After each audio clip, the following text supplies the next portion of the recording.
there, folks. It's Brittany Jackson, and today we're going to talk about pre-written survey. So I'm here in the Moodle playground, and I have to turn the editing on, clicking on the green square up here, and now I can see it's red, and that means I'm in editing mode. And I've got the crosshairs here with the edit options. So I'm going to scroll down here, and I'm going to choose Add an Activity or Resource. And in this case, we're going to choose survey. As always, we have to put in a name, and then we have to choose a survey type. So here we see that we've got ATTLS 20 item version, critical incidents, the COLAS actual, COLAS preferred and actual, and the COLAS preferred. So the ATTLS 20 item version stands for Attitudes to Thinking and Learning Survey. And it measures whether a student is a connected knower or a separate knower, and it's based on a Likert system. The critical incidents survey provides 5 questions that prompt students to reflect on your course through open-ended questions, like at what moment in class were you most engaged as a learner?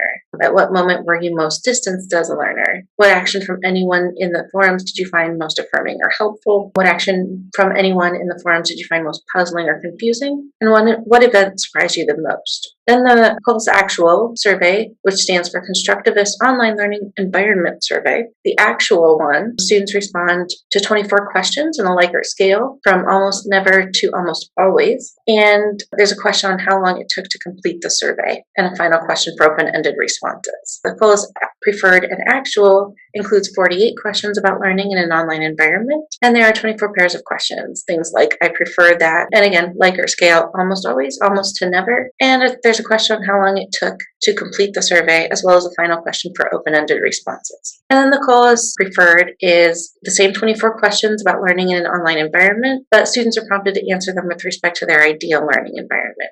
So students respond using a Likert scale again, almost always, almost never, and there is a question on how long it took to complete the survey and a final question for open-ended responses. I'm going to go ahead and choose the critical incident since there's just 5 questions on that one, and then it's going to automatically populate those questions. Common module settings, if you wanted to show it on the course page, again, you can hide it from students. You could make it selectable to only certain groups. You can restrict that access, just like always, to activity completion, a date, grade, group, grouping, user profile, and then tags and competencies, which I tend to leave blank, and activity completion, do not indicate activity completion, show activity as complete when certain conditions are met. All of those are the things you find in every activity that's available in Moodle. So I'm going to go ahead and choose Save and Display so I can see what it looks like. And here we can see what they have to answer and how it shows up for them. So they get these text boxes and they have these questions to answer. We click to continue, tells me I answered the questions.